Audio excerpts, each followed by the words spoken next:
Good morning friend, this side C Rakesh Sharma. और आज हम डिस्कस करेंगे circular number 137/7 of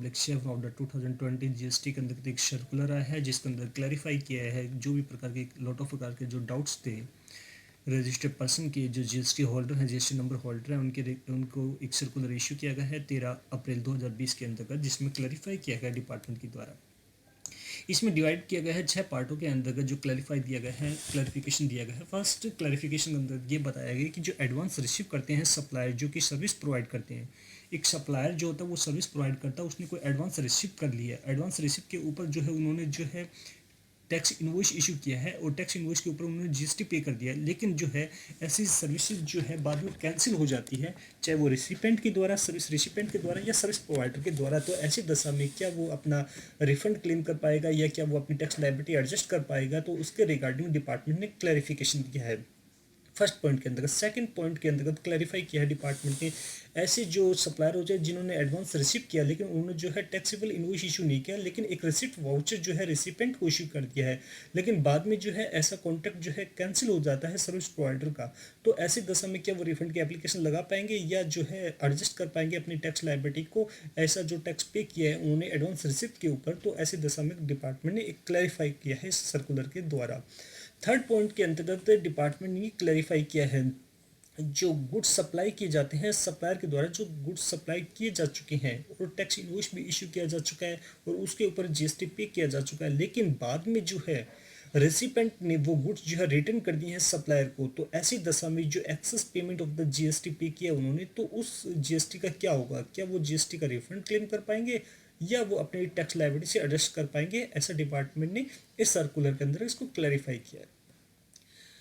fourth point के अंतर्गत ये क्लैरिफाई किया गया है कि जो एलयूटी है, लेटर ऑफ अंडरटेकिंग, उसकी टाइम लिमिट क्या रहेगी, क्या जो एलयूटी जो 30 मार्च 2020 को एक्सपायर हो रही है तो उनकी टाइम पीरियड लिमिट क्या होगी, क्योंकि ड्यू टू कोविड-19 के अंतर्गत जो है वो अपने एक्सटेंशन या न्यू जो है एलयूटी नहीं ले पा रहे हैं, तो उन दशा में ये सर्कुलर और क्लैरिफिकेशन दिया गया है। फिफ्थ पॉइंट के अंतर्गत ये बताया गया है जो टीडीएस डिडक्टर होते हैं जिनको जीएसटी 07 फाइल करनी होती है, तो उनकी क्या रिटर्न फाइलिंग की डेट बढ़ाई गई है या नहीं, और जो टीडीएस उन्होंने डिडक्ट कर ली है वो डिपॉजिट जो करवाना होता है उसकी टाइम पीरियड बढ़ाया गया या नहीं बढ़ाई गई, उसको क्लैरिफाई किया है इस सर्कुलर के अंतर्गत। लास्ट 6 पॉइंट के अंतर्गत इस सर्कुलर के अंतर्गत ये डिपार्टमेंट के द्वारा क्लैरिफाई किया गया है कि जो application for the GST refund की जो एप्लीकेशन लगाई जाती है या इंटरेस्ट रिफंड की एप्लीकेशन लगाई जाती है, उनकी क्या ड्यू डेट जो है 30 मार्च को जो एक्सपायर हो रही है, तो उनकी क्या ड्यू डेट एक्सटेंड हुई या नहीं हुई है, ये सर्कुलर जो है 137/07/2020 के अंतर्गत बताया गया है। तो मैं आपको जो है सर्कुलर के ऊपर ही ले चलता हूँ डिपार्टमेंट को, जिससे ज़्यादा क्लैरिफाई होगा अपना जीएसटी का सर्कुलर नंबर 137/07/2017। ये हमारा सर्कुलर है, इनको व्यू कर लेते हैं हम, ज़्यादा क्लैरिफाई होगा अगर डिपार्टमेंट के सर्कुलर से हम गो थ्रू हैं। ये डिपार्टमेंट का जो सर्कुलर है इसमें ये बताया गया है सब्जेक्ट क्लैरिफिकेशन दी गई in respect of the certain challenges face by the registered person के द्वारा जो चैलेंजेस फेस किए जा रहे हैं in the implementation the provision of the GST law के अंतर्गत जो प्रोविजन है उसके अंदर काफ़ी प्रकार के लॉट ऑफ प्रकार के उनको डाउट्स थे, उसको क्लैरिफाई किया है डिपार्टमेंट के द्वारा। इसमें यह भी बताया गया जो सन 136/06/2020 जो कि 3 अप्रैल 2020 को इशू किया गया था, उसमें लोटो प्रकार के जो डाउट्स थे regarding the relief measure taken by the government for the facilitating taxpayer in the meeting of the compliance requirement under the various provisions of the CGST Act 2070 के अंतर्गत, यानी कि काफ़ी प्रकार की जो रिलीफ प्रोवाइड की थी उसके रिगार्डिंग जो डाउट्स थे उनको डिपार्टमेंट जो है उसको क्लैरिफाई किया है ड्यू टू कोविड-19 के अंतर्गत जो है उसके अंदर ये बताया गया था। अब हम बात करेंगे अपना क्लैरिफिकेशन जो अब दिया गया है 137/07/2020 के अंतर्गत जो इशू आ रहा था, फर्स्ट इशू आ रहा था उसके रिगार्डिंग क्लैरिफिकेशन दिया है। पहले हम इशू की बात करते हैं। इसमें यह बताया कि एक एडवांस रिसीव की जाती है, एक advance receive by the supplier के द्वारा एडवांस रिसीव की जाती है फॉर ए सर्विस कॉन्ट्रैक्ट की सर्विस कॉन्ट्रैक्ट की बात कर रहा है, ये सेल ऑफ गुड्स की बात नहीं कर रहा है, ये इशू केवल सर्विसेज की बात कर रहा है कि यदि सर्विस प्रोवाइडर ने यानी कि सप्लायर ने जो सर्विस कॉन्ट्रैक्ट किया है उसने और एडवांस में रिसीव प्राप्त करता है जो कि सब्सिक्वेंटली जो कि बाद में कैंसिल हो जाता है ऐसा कॉन्ट्रैक्ट, एंड सप्लायर जो है टैक्सेबल इनवॉइस जो है इशू कर चुका उसके ऊपर before the supply of the service, supplier ने जो है इनवॉइस इशू कर दिया है, सर्विस जो है अभी दी नहीं है और उसके ऊपर टैक्स पे कर दिया and paid the GST thereon, और उसके ऊपर टैक्स चुका दिया है, लेकिन बाद में जो है सब्सिक्वेंटली ऐसी सर्विस कॉन्ट्रैक्ट जो है कैंसिल हो जाता है, तो ऐसी दशा में जो टैक्स पे किया था सप्लायर के द्वारा, तो उस टैक्स का क्या होगा, इसके ऊपर जो डिपार्टमेंट ने इशू के ऊपर क्लैरिफिकेशन दिया है। इसमें बताया है डिपार्टमेंट ने कि जो सप्लायर है उसको रिक्वायर होगा कि एक क्रेडिट नोट इशू करे under section 34 of the CGST act. Department ये बताया कि यदि कोई सप्लायर है जो सर्विस कॉन्ट्रैक्ट की सप्लाई कर रहा है, उसने कॉन्टैक्ट किया है किसी रेसिपेंट के साथ और उसके ऊपर जो है उसने एडवांस में कुछ अमाउंट ले ली है, लेकिन बाद में जो है वो कॉन्ट्रैक्ट कैंसिल हो जाता है, लेकिन सप्लायर उसके ऊपर जीएसटी पे कर चुका है, तो सप्लायर को ऐसी दशा में एक जो है credit note under section 34 of the CGST act के अंतर्गत जो सप्लायर को इश्यू करना होगा। साथ ही साथ उसको डिक्लेयर भी करना होगा ऐसे क्रेडिट नोट को इन अपने रिटर्न के अंतर्गत in the for the month during such credit note has been issued, जिस मंथ के अंतर्गत क्रेडिट नोट इशू किया गया है ऐसे सप्लायर के द्वारा, तो अपने रिटर्न के अंतर्गत जो है वो क्रेडिट नोट बताना होगा उसको, और वो जो है अपनी टैक्स की लायबिलिटी है उसको एडजस्ट कर सकेगा और करना होगा उसको under section 34 of the CGST act. CGST act में बताया गया है कि जो जो आपने एक्सेस टैक्स पे किया है due to make the contact of the advance receipt के अंतर्गत जो है आपने कॉन्टैक्ट किया था सर्विस प्रोवाइड करने का, लेकिन उसके ऊपर जो है आपने टैक्स पे कर दिया है, आपने इनवॉइस जो है इशू कर दी है, लेकिन आप सप्लाई नहीं कर पा रहे हो due to cancel of the contract, तो ऐसी दशा में आपको क्रेडिट नोट इशू करना होगा, आपको अपने रिटर्न के अंदर डिक्लेयर करना होगा ऐसा क्रेडिट नोट, और अपनी टैक्स की लायबिलिटी जो है under section 34 of the CGST act के अंतर्गत जो है एडजस्ट करनी होगी। आपको कोई भी सेपरेट जो है रिफंड की एप्लीकेशन लगाने की आवश्यकता नहीं है, ये क्लैरिफाई किया डिपार्टमेंट ने। साथ ही साथ ये भी बताया where there is the no tax liability no output liability, यदि कोई सप्लायर की जिसने एडवांस रिसीव किया उसकी कोई टैक्स लायबिलिटी नहीं है उस मंथ के लिए, जिस मंथ के लिए क्रेडिट नोट इशू किया जा रहा है, तो ऐसा सप्लायर जो है रिफंड की एप्लीकेशन लगा सकता है, जो कि रिफंड की application form number GSTR RFD 01 के अंतर्गत लगानी होगी उनको। सेकंड इशू आया था डिपार्टमेंट के लिए या रजिस्टर्ड पर्सन को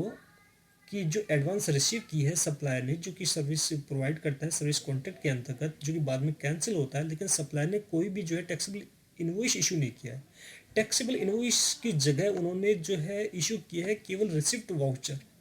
और रिसिप्ट वाउचर के बेस पे ही जो है सप्लायर ने जीएसटी पे कर दिया ऐसे एडवांस रिसिप्ट के ऊपर, तो ऐसी दशा में क्या वो अपने रिफंड की एप्लीकेशन लगाएगा या जो है वो टैक्स की लायबिलिटी एडजस्ट कर पाएगा, ऐसे इशू के ऊपर डिपार्टमेंट जो है क्लैरिफिकेशन दिया। डिपार्टमेंट ने कहा है कि सप्लायर को जो है रिफंड वाउचर इशू करना होगा ऐसी दशा में अंडर सेक्शन 31 सबसेक्शन 3 सब close E of the CGST act के अंतर्गत, जो कि पढ़ा जाएगा section 51 of the CGST rule के अंतर्गत, कि आपने जो है एडवांस रिसीव किया है लेकिन आपने जो है टैक्सेबल इनवॉइस इशू नहीं किया है, लेकिन आपने जो है केवल रिसिप्ट वाउचर इशू किया है और उस बेस पे आपने जो है जीएसटी पे किया है, तो आपके लिए जो रजिस्टर्ड पर्सन जो सप्लायर हैं उनको जो है रिफंड वाउचर इशू करना होगा। और ऐसे जो सप्लायर होते हैं वो जो है रिफंड की एप्लीकेशन लगा पाएंगे फॉर एडवांस, फॉर जो भी एडवांस में जो इन्होंने पेमेंट किया है उसके लिए रिफंड की एप्लीकेशन RFD 01 के अंतर्गत वो लगा पाएंगे for the access payment of the tax. ये क्लैरिफिकेशन डिपार्टमेंट के द्वारा इस सर्कुलर के अंतर्गत बताया गया। थर्ड जो इशू आ रहे थे रजिस्टर्ड पर्सन को, ऐसे इशू थे जो कि गुड्स सप्लाई किए गए हैं बाय द सप्लायर, सप्लायर ने जो है गुड्स सप्लाई किए हैं और उन्होंने टैक्स इनवॉइस भी इशू कर दिया है, लेकिन बाद में जो रिसिपेंट ऑफ द गुड्स है उसने गुड्स को रिटर्न कर दिया है सप्लायर को, यानी कि गुड्स सप्लाई किए जा चुके हैं, टैक्स इनवॉइस इशू किया जा चुका है और सप्लायर ने उसके ऊपर टैक्स पे कर दिया है, लेकिन बाद में रिसिपेंट ने गुड्स जो है वापस सप्लायर को रिटर्न कर दिए हैं, तो ऐसी दशा में जो टैक्स पे किया था सप्लायर के द्वारा, तो ऐसे जो टैक्स पे की क्या वो रिफंड की एप्लीकेशन लगाएगा या जो है वो एडजस्ट कर पाएगा अपनी टैक्स लायबिलिटी के अंतर्गत अपने रिटर्न के अंतर्गत। तो ऐसे डाउट को क्लैरिफाई किया है डिपार्टमेंट ने कि ऐसी दशा में जो भी है सप्लायर को जो है एक आवश्यकता होगी कि वो क्रेडिट नोट इशू करे under section 34 of the CGST act के अंतर्गत, और उनको जो है अपने रिटर्न के अंतर्गत ऐसे क्रेडिट नोट को जो है डिक्लेयर करना होगा, बताना होगा जिस मंथ के लिए क्रेडिट नोट इशू किया गया है।